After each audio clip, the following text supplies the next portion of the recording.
और खेतों में पुआल जलाने वाले किसानों पर सरकार और सख्ती से पेश आएगी। जी हां, आपको बता दें कि अब सरकार ने चेतावनी दी है कि जो किसान खेत में पुआल जलाएंगे उनका न सिर्फ नाम सार्वजनिक किया जाएगा बल्कि 3 साल तक जो भी सरकार की ओर से कृषि से संबंधित योजना चलाई जाती है उससे उन्हें वंचित रखा जाएगा। आपको बता दें कि सरकार ने किसानों को सलाह दी है कि वे पुआल को जलाने के बजाय खाद के रूप में इसका इस्तेमाल करें। देखिए संवाददाता संजय कुमार की रिपोर्ट। खेतों में पुआल जलाते हैं वो सावधान हो जाएं, क्योंकि अगर वो ऐसा करते हैं तो उन्हें भारी परेशानी का सामना करना पड़ेगा। बिहार के विकास आयुक्त ने यह निर्देश दिया है कि जो किसान खेतों में पुआल जलाते हैं उनका नाम सार्वजनिक किया जाए। पंचायत भवन और कृषि विभाग के कार्यालय में ऐसे किसानों के नाम को सार्वजनिक करने का आदेश दिया गया है, क्योंकि सरकार ऐसा मानती है कि पुआल जलाकर खेतों की उर्वरा शक्ति तो खत्म की ही जाती है, साथ ही इससे प्रदूषण भी फैलाया जाता है। ऐसे किसानों को कृषि की विभिन्न योजनाओं का लाभ भी अगले 3 साल तक नहीं मिल पाएगा। धान काटने में कंबाइन हार्वेस्टर का उपयोग करने वाले किसानों को जिला प्रशासन से अनुमति लेनी होगी। ऐसे किसानों को शपथ पत्र भरकर देना होगा कि कंबाइन हार्वेस्टर से धान फसल काटने के बाद खेतों में पुआल नहीं जलाए जाएंगे। बिहार के जो कृषि सचिव हैं उनका मानना है कि किसान जो हैं वो पुआल जलाने के बजाय उसको खाद के रूप में उपयोग करें। पूसा वेस्ट डीकम्पोजर को पानी में मिलाकर छिड़काव करने के बाद 15 दिनों के अंदर पुआल गलकर कंपोस्ट बन जाता है। फिलहाल पटना और मगध में पुआल जलाने की घटनाएं सबसे अधिक होती है। कटनी के बाद धान के तने का अधिकांश भाग खेतों में रह जाते हैं। रबी फसल लगाने के लिए किसान पुआल खेतों में ही जला देते हैं।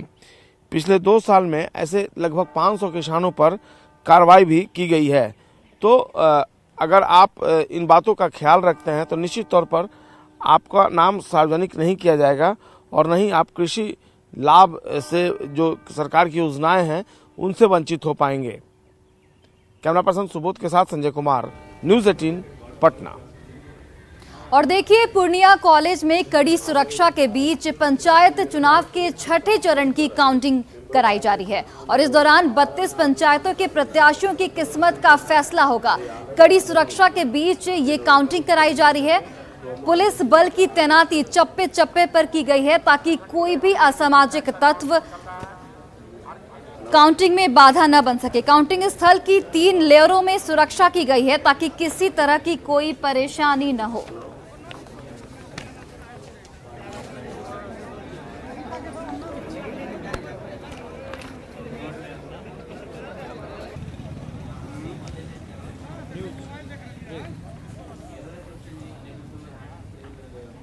और अगली खबर पटना से, जहां अंतिम संस्कार के दौरान अब डोम राजा की मनमानी नहीं चलेगी। जी हां, सरकार ने ये फैसला लिया है कि जो डोम राजा की निर्धारित शुल्क है उससे एक शुल्क निर्धारित की जाएगी और उसी शुल्क के आधार पर डोम राजा अपना किराया वसूलेंगे। आपको बता दें कि नगर निगम की स्टैंडिंग काउंसिल ने इस फैसले पर मोहर लगा दी है। इस फैसले के तहत गरीबी रेखा से नीचे जीवन बसर करने वाले लोगों को अंतिम संस्कार के समय 250 रुपए, जबकि गरीबी रेखा से ऊपर के लोगों को 500 रुपए देने होंगे।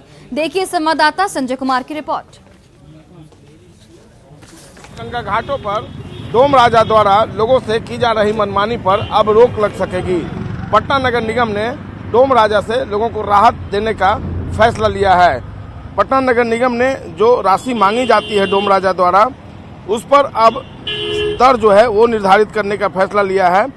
पटना नगर निगम की ओर से दाह संस्कार कराने को लेकर जो शुल्क निर्धारित किया गया है उसके अनुसार विभिन्न घाटों पर दाह संस्कार कराने के लिए गरीबी रेखा से ऊपर रहने वाले लोगों को डोम राजा को 500 रुपये देना होगा, जबकि गरीबी रेखा से नीचे रहने वाले लोगों को 250 रुपये देना होगा।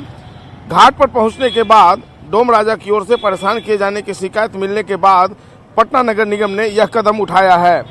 पटना नगर निगम के अंतर्गत आने वाले सभी घाटों के लिए यह राशि निर्धारित की गई है। पटना नगर निगम के बांस घाट, गुलबी घाट, खाजेकला घाट, नंदगोला घाट और दीघा घाट पर दाह संस्कार होता है।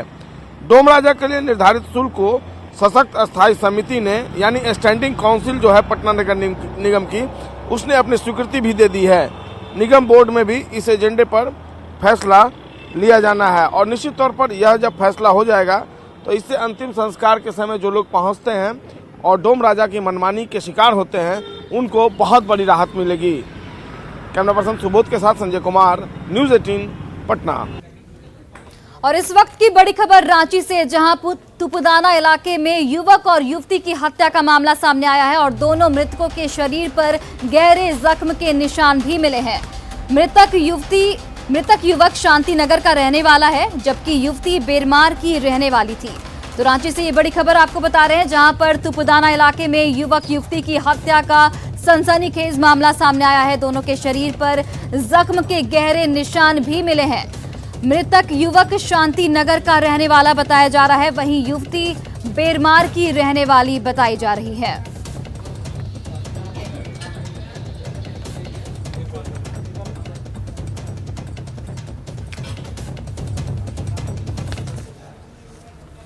और इस वक्त की बड़ी खबर दरभंगा से, जहां पर पुलिस को चैलेंज करने वाला जो शराबी है वो गिरफ्तार किया जा चुका है और पुलिस ने इस पूरे मामले में एक बड़ी कार्रवाई करते हुए उस शराबी को गिरफ्तार कर लिया है।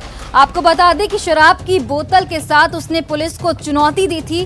कबीर चक से पुलिस ने उसे गिरफ्तार किया। एसएसपी के आदेश पर यह गिरफ्तारी हुई है। तो दरभंगा से एक बड़ी खबर आपको बता रहे हैं, जहां पर पुलिस को चैलेंज करने वाला गिरफ्तार किया जा चुका है। शराब की बोतल के साथ उसने पुलिस को चुनौती दी थी और कबीर चक से पुलिस ने युवक को गिरफ्तार किया। एसएसपी के आदेश पर गिरफ्तारी हुई है।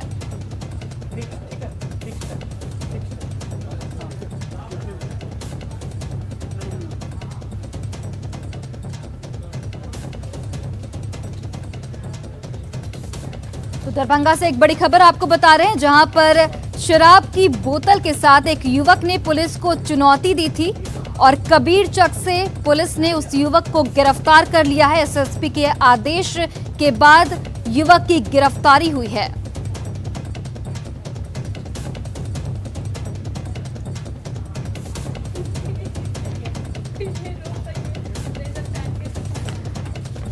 तो बड़ी खबर आपको दरभंगा से बता रहे हैं, जहां पर पुलिस को चैलेंज करने वाला गिरफ्तार किया जा चुका है। शराब की बोतल के साथ उसने पुलिस को चुनौती दी थी और कबीर चक से उसकी गिरफ्तारी हुई है। एसएसपी के आदेश पर पुलिस ने युवक को गिरफ्तार किया है। कबीर चक के पास से पुलिस ने युवक को गिरफ्तार किया। पुलिस को चैलेंज किया था उस युवक ने और शराब की बोतल के साथ पुलिस को चुनौती दी थी, जिसके बाद एसएसपी का आदेश सामने आया और एसएसपी के आदेश के बाद युवक की गिरफ्तारी हो गई।